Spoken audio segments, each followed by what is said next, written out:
Hello दोस्तों, आप सभी का स्वागत है करंट अफेयर के आज के सेशन में। और आज है 13 अप्रैल। तो चलिए शुरू करते हैं आज का करंट अफेयर एमसीक्यू। जो पहला क्वेश्चन है, आशा भोसले को पद्म विभूषण कब प्रदान किया गया? तो दोस्तों, इन्हें ये पद्म विभूषण दिया गया है 2008 में।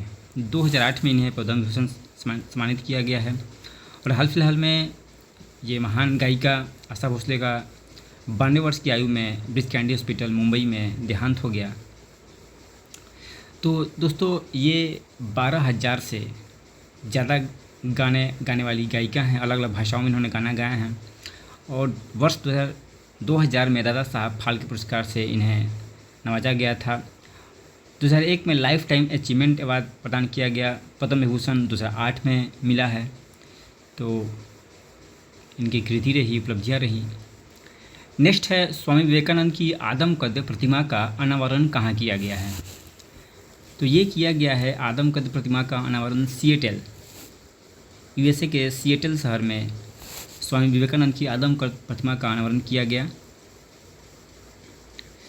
और सिएटल की जो मेयर है केटी विल्सन, सिएटल की मेयर केटी विल्सन और भारत के महावाणिज्य दूत प्रकाश गुप्ता, इनके द्वारा ये ज्वाइंट रूप से किया गया है। आदमकद प्रतिमा का अनावरण किया गया है। विवेकानंद के बारे में थोड़ा जान लेते हैं दोस्तों, जो एग्जाम पॉइंट ऑफ व्यू से इम्पोर्टेंट है। इनका मूल नाम नरेंद्र नाथ दत्त था। 12 जनवरी 1863 में ये कोलकाता में पैदा हुए थे। 12 जनवरी को ही राष्ट्रीय युवा दिवस मनाया जाता है, इन्हीं के जन्मदिवस के अवसर पर। इनके जो प्रमुख संगठन और कार्य थे, रामकृष्ण मिशन 1897 में इन्होंने बेलूर के पास, हावड़ा के निकट बेलूर के पास बेलूर मठ की स्थापना की गई थी, रामकृष्ण मिशन। इसके बाद इन्होंने वेदांत सोसाइटी न्यूयॉर्क में स्थापित की और सैन फ्रांसिस्को 1900 में वेदांत का प्रचार प्रसार किया। इनका जो सबसे इम्पोर्टेंट कार्य था, शिकागो धर्म संसद में इन्होंने भारत का प्रतिनिधित्व किया था 1893 ईस्वी में, जो एग्ज़ाम में हमेशा पूछा जाता है। 1893 में शिकागो धर्म संसद में इन्होंने भाग लिया था और हिंदू धर्म को इन्होंने प्रतिनिधित्व किया।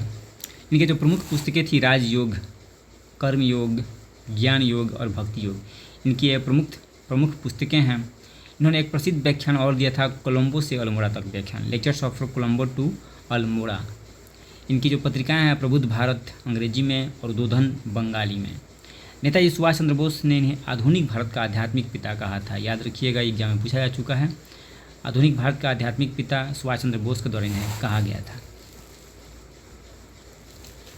नेक्स्ट है, सांसद खेल महाकुंभ कार्यक्रम कहाँ आयोजित किया जा रहा है? तो ये दोस्तों लखनऊ में इसका शुभारंभ किया गया है। सांसद खेल महाकुंभ, जो हमारे रक्षा मंत्री हैं राजनाथ सिंह, उनके द्वारा ये 3 दिवसीय कार्यक्रम लखनऊ के केडीसी बाबू स्टेडियम में आयोजित किया जा रहा है। केडीसी बाबू स्टेडियम, वहीं पे ये किया जा रहा है। लखनऊ के बारे में थोड़ा दोस्तों देख लेते हैं। 1775 में नवाब आसफउद्दौला ने अवध की राजधानी को फैजाबाद से लखनऊ स्थानांतरित किया था। जो अवध के नवाब थे, उन्होंने अपनी राजधानी को फैजाबाद से लखनऊ स्थानांतरित किया था। 1857 का जो महान विद्रोह था, वहाँ लखनऊ इस विद्रोह का एक सेंटर था, प्रमुख सेंटर था। तो वहाँ पर इसका नेतृत्व बेगम हजरत महल के द्वारा किया गया था। लखनऊ समझौता भारतीय इतिहास में है। भारतीय राष्ट्रीय कांग्रेस और मुस्लिम लीग के बीच में समझौता हुआ था लखनऊ में। इसे लखनऊ पैक्ट या लखनऊ समझौता कहा जाता है। इसकी अध्यक्षता, इस सेशन की अध्यक्षता अंबिका चरण मजूमदार ने की थी। याद रखिएगा, ये भी एग्जाम पूछा जा चुका है। लखनऊ में दोस्तों कुछ वास्तुकला के लिए प्रसिद्ध है, जैसे बड़ा इमाम बाड़ा, ये भूल भुलैया लखनऊ में ही है। इसके बाद रूमी दरवाज़ा, इसे तुर्की गेट भी दरवाज़ा कहा जाता है। चिकनकारी, लखनऊ अपनी प्रसिद्ध हाथ की कढ़ाई, हैंडी एम्ब्रॉयडरी के लिए फेमस है, जिसे जीआई टैग भी प्राप्त है। चिकनकारी, लखनऊ की चिकनकारी ये बहुत फेमस है। कुछ संस्थान भी यहाँ पर हैं, संजय गांधी स्नातकोत्तर आयुर्विज्ञान संस्थान। इसके बाद केंद्रीय औषधि अनुसंधान संस्थान, बहुत इंपॉर्टेंट है एग्जाम पॉइंट ऑफ व्यू से। केंद्रीय औषधि अनुसंधान संस्थान का CDRI, इसका जो है केंद्र लखनऊ में स्थित है।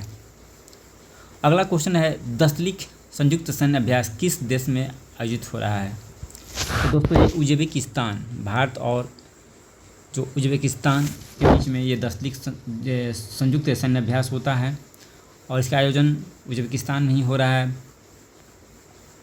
इसमें इंडियन आर्मी के 60 जवानों का एक दल जो है रवाना हुआ है, जो इस युद्धाभ्यास में भाग लेगा, पार्टिसिपेट करेगा। और ये सातवां संस्करण जो ये संपन्न हो रहा है। कुछ देशों के साथ भारत का युद्धाभ्यास है जो देख लेते हैं। यूएसए के साथ युद्धाभ्यास और वज्रप्रहार अभी हाल में दोस्तों उत्तराखंड में हुआ था। इसके बाद मालाबार एक्सरसाइज होता है नौसेना के द्वारा, और जो अपना वायुसेना है उसके द्वारा कोप इंडिया रेड फ्लैग, ये युद्धाभ्यास किया जाता है।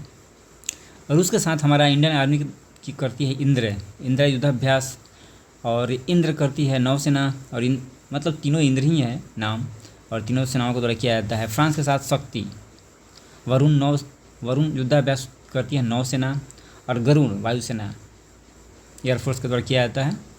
जापान धर्म गार्जियन ये युद्धाभ्यास जापान के साथ भारत का इंडियन आर्मी और जापान की आर्मी करती है। जीमैक्स जो है ये इंडियन नेवी और जापान की नेवी करती है। वीर गार्जियन और सिन्धु मैत्री ये एयरफोर्स के द्वारा किया जाता है, इंडियन एयरफोर्स और जापान की एयरफोर्स के द्वारा।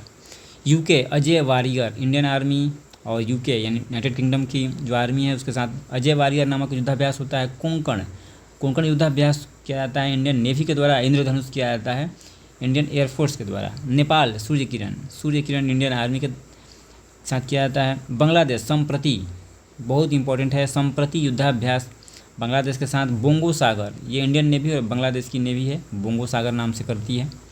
श्रीलंका मित्र शक्ति नाम से युद्धाभ्यास। स्लिनेक्स इंपॉर्टेंट है, स्लिनेक्स श्रीलंका और इंडिया के साथ इंडियन नेवी और श्रीलंका की नेवी। ऑस्ट्रिया हिंद और ऑन्सीडेक्स इंडियन नेवी और ऑस्ट्रेलिया की नेवी। पिंच प्लैंक ये इंडियन एयरफोर्स और ऑस्ट्रेलिया की एयरफोर्स। सिंगापुर के साथ अग्नि वॉरियर और इंडियन नेवी के द्वारा सिम्बैक्स। कजाकिस्तान के साथ काजिंद, उज्बेकिस्तान के साथ दस्तलिक जो अभी हाल में संपन्न होने जा रहा है। इंडोनेशिया के साथ गरुड़ शक्ति और समुद्र शक्ति इंडियन नेवी के द्वारा। नेक्स्ट दोस्तों, आईएनएस त्रिकंड ने किस बंदरगाह पर अपना ठहराव पूरा किया है? तो ये आईएनएस त्रिकंड है जो मोम्बासा जो बंदरगाह है वहाँ पर, मोजाम्बिक के बंदरगाह मोम्बासा, वहीं पर अपना ठहराव पूरा किया। केन्या के ये तट है दोस्तों, मोजाम्बिक नहीं, केन्या के मोम्बासा बंदरगाह पर अपना ठहराव पूरा किया है। यह तलवार श्रेणी का छठा जो है गाइडेड मिसाइल फ्रिगेट है, यह तलवार श्रेणी का है। और इसका जो निर्माण था कैलिनग्राद, रसिया के कैलिनग्राद में यंत्र शिपयार्ड द्वारा किया गया, और 2013 में इसे इंडियन जो है नेवी में शामिल किया गया था। नेक्स्ट है, बिहार में विधायक दल के नेता के चुनाव के लिए केंद्रीय पर्यवेक्षक के रूप में किसे नियुक्त किया गया है? तो वो ये शिवराज सिंह चौहान की नियुक्ति की गई है केंद्रीय पर्यवेक्षक के तौर पे। आप सभी को पता ही होगा कि बिहार में जो यहाँ के सीएम है नीतीश कुमार, उनके द्वारा राज्यसभा चुनाव में पार्टिसिपेट किया गया और जीत हासिल की गई, और वे राज्यसभा चले गए हैं। तो मुख्यमंत्री का पद अब किसे चुना जाएगा, इसके लिए पर्यवेक्षक के तौर पर शिवराज सिंह चौहान को जो है जिम्मेदारी दी गई है।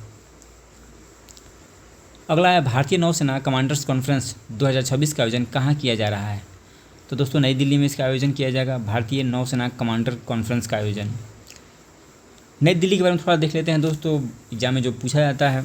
1911 में दोस्तों दिल्ली दरबार के दौरान ब्रिटिश सम्राट जॉर्ज पंचम ने दिल्ली को राजधानी घोषित किया था। पहले भारत की राजधानी कोलकाता थी, तो 1911 में कोलकाता से ट्रांसफ़र करके दिल्ली स्थापित की गई। इसी घोषणा जॉर्ज पंचम के द्वारा किया गया। दिल्ली जब राजधानी बनी तो दोस्तों इसके वास्तुकार एडविन लुटियंस की दिल्ली भी कहा जाता है, और हर्बर्ट बेकर द्वारा इसका डिज़ाइन तैयार किया गया। दिल्ली का डिज़ाइन किसने तैयार किया? एडविन लुटियंस और हर्बर्ट बेकर के द्वारा। इसके बाद 13 फरवरी 1931 को तत्कालीन वायसराय लॉर्ड इरविन द्वारा नई दिल्ली का आधिकारिक उद्घाटन किया गया था।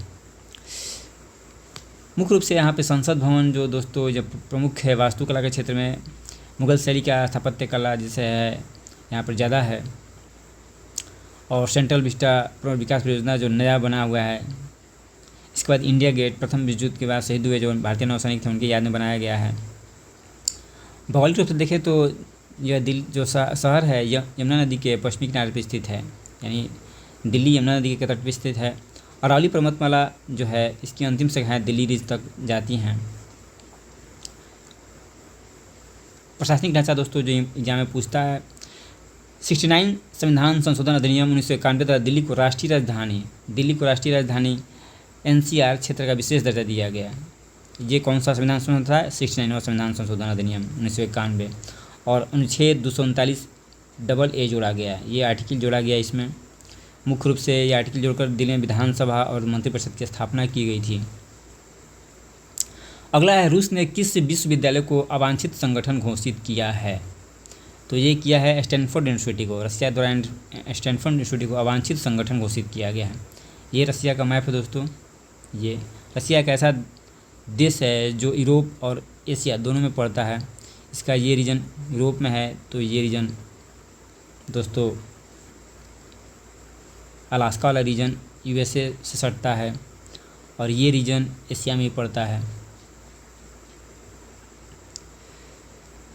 देख लेते हैं दोस्तों, रूस यूरोप और एशिया दोनों महाद्वीपों में फैला हुआ है, और इसे अलग करने वाली मुख्य संरचना यूराल पर्वत है। यूराल पर्वत जो है इसकी मुख्य संरचना है जो यूरोप और एशिया से अलग करता है। साइबेरिया रीजन दोस्तों, ये साइबेरिया रीजन है रसिया का। ये रीजन साइबेरिया रीजन है। यहाँ पे प्रमुख गैस और मिनरल्स या वायल के रिजर्व यहाँ पे पाए जाते हैं। तो ये जो रसिया का साइबेरिया रीजन है वो बहुत ही कठोर शीत प्रदेश से घिरा हुआ है, और यहाँ पे प्रमुख खनिज संसाधन है तेल गैस। यहाँ की जो प्रमुख नदियाँ हैं वो है ओब, एनसी और लीना। यूरोप की सबसे लंबी नदी ओब। बैकाल झील दुनिया की सबसे गहरी और सबसे पुरानी ताज़े पानी की झील है बैकाल झील रसिया में। कैस्पियन सागर रूस की सीमा से दुनिया की सबसे बड़ी अंतर्देशीय जलीय निकाय यानी कैस्पियन सागर लगती है। भारत के रूस के साथ संबंध अच्छे हैं दोस्तों। S-400 जो डिफेंस सिस्टम है ये भारत ने रसिया से खरीदा था। भारत और रसिया के बीच में जो है ब्रह्मोस मिसाइल का निर्माण किया गया है, संयुक्त रूप से किया गया है। ये पूछता है एग्जाम में कि ब्रह्मोस का नाम जो है ब्रह्मपुत्रा और मोस्कवा नदी के नाम पे पड़ा है। आईएनएस विक्रमादित्य जो पहले एडमिरल गोर्शको था रसिया से खरीदा गया था, भारतीय नौसेना में शामिल रहा। ये AK-203 राइफल ये उत्तर प्रदेश के अमेठी में रूस के सहयोग से इसका निर्माण किया जा रहा है। कुंडनकुलम में परमाणु ऊर्जा संयंत्र की स्थापना रसिया के सहयोग से किया गया है। अभी हाल में उसमें क्रिटिकल असेसमेंट किया गया। तो आज के क्लास में दोस्तों इतना ही था। Thank you.